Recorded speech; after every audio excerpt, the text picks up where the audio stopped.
다니엘서 4장 19절에서 27절 말씀입니다. 22절 왕이여 그 나무는 바로 왕이십니다. 왕께서 점점 자라서 강해지시고 위대함이 하늘에 닿아 왕의 다스림이 땅끝까지 이를 것입니다. 느부갓네살 왕은 당시 세계에서 다른 여러 나라와 사람들에게 절대적 영향력을 미치고 있던 대제국의 통치자였죠. 그는 절대 권력자의 위치에 있는 만큼 자기 중심성의 필터를 가지고 있었습니다. 하나님께서는 느부갓네살의 외적 현실과 영적 현실에 대한 분명한 계시를 제시하신 것입니다. 위대함이 하늘에 닿았다는 것은 당시 제국에서 신과 같은 존재로 여겨질 정도로 그의 위엄과 권세가 막대했음을 암시하죠. 고대 근동 세계관에서 지구는 평평한 물체로 되어 있고 그 사방으로 끝이 있다고 여겨졌습니다. 느부갓네살은 그 중심이 바벨론 도성이라고 여겼으며 그의 통치권은 지구 구석구석까지 미쳐 땅의 모든 사람들이 자신의 통치 하에 살아가고 있다고 믿었을 것입니다. 24절 왕이여 그것은 높고 높으신 분이 내 주 왕에게 내리신 명령으로 그 뜻은 이렇습니다. 왕에게 고통스러운 해석을 내리면서 하나님으로부터 온 메시지라는 것을 분명히 밝히고 있죠. 명령이란 이미 하나님께서 하늘에서 느부갓네살의 짐승 같은 삶에 대해 결정하신 후에 감시자를 통해 알리셨음을 암시합니다. 25절 왕께서는 백성들에게 쫓겨나 들짐승과 함께 살며 소처럼 풀을 먹고 하늘 이슬에 젖게 되실 것입니다. 이렇게 7대를 지내고 나면 높고 높으신 분이 인간 나라를 다스리시고 누구든지 그분이 원하는 사람에게 그 나라를 주신다는 것을 왕이 알게 될 것입니다. 그는 왕궁에 있을 때 정신 이상자가 되어서 측근들로부터 왕궁 밖으로 쫓겨났을 것입니다.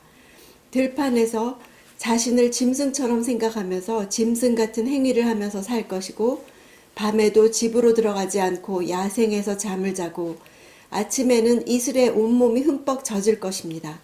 7년 동안 비참한 경험을 하며 하늘에까지 높아졌던 교만한 그를 하나님께서 음부에까지 낮아지게 하실 수 있다는 것을 깨달을 것입니다.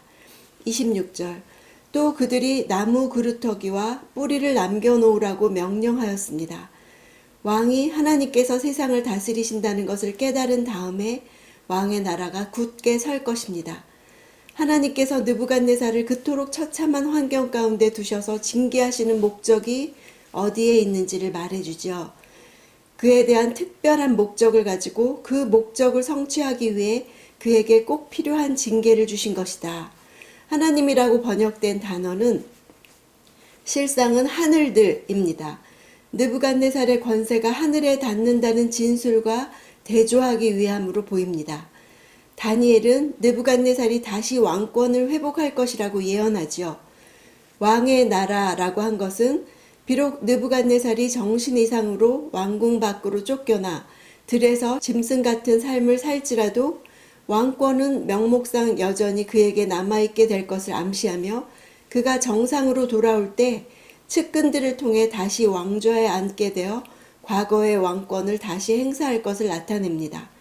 27절 그러므로 왕이여 부디 내 말을 받아주십시오.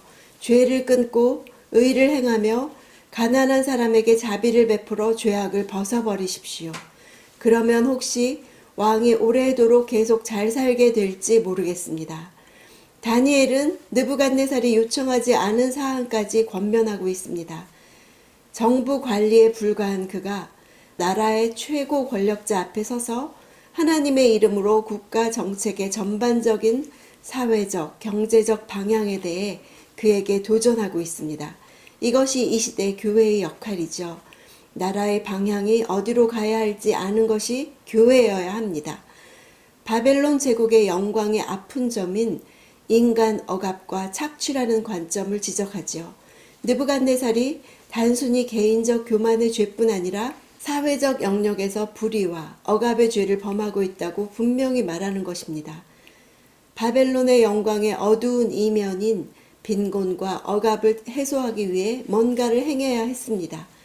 하나님의 작정이 왕의 교만함으로 인해 내려진 것을 깨달았기 때문에 이렇게 권고한 것입니다. 하늘까지 닿았던 느부갓네살의 왕권은 불의와 잔악함으로 건설된 왕권이죠. 가난한 자들을 희생시킨 불의한 결과로 세워진 나라는 하나님의 공의의 근거에 세운 나라가 아니라 하나님과 맞서는 것으로 존재하는 나라이기 때문에 반드시 무너지게 되어 있습니다. 그런 왕에게 다니엘은 하나님의 심판을 피해갈 수 있는 길은 공의를 행함으로 죄를 사하고 가난한 자를 긍휼히 여김으로 죄악을 사하는 것임을 말하고 있습니다. 여기에 모든 나라들의 살 길이 있죠. 하나님 나라의 정치학 중심에는 가난한 자들이 있습니다. 왜냐하면 가난한 자들은 자연 발생한 것이 아니라 강하고 유력한 지배계층의 탐욕과 불의한 착취 구조, 불평등한 구조와 양심에 반하는 고용 조건 등 철저히 강하고 유능한 인간들의 죄로 인해 발생되었기 때문입니다. 공의로우신 하나님은 이 창조 질서를 파괴하는 권력 체제와 경제 체제를 바로잡기를 원하십니다. 공의와 자비가 하나님이 다스리는 통치 원리죠. 가난한 자들을 어떻게 대우하는지가 한 나라, 한 공동체, 한 가정의 거룩성을 측정하는 지표가 됩니다. 내 삶이 하나님의 역사 가운데 어느 방향으로 가고 있는지 묵상하는 하루가 되기를 원합니다.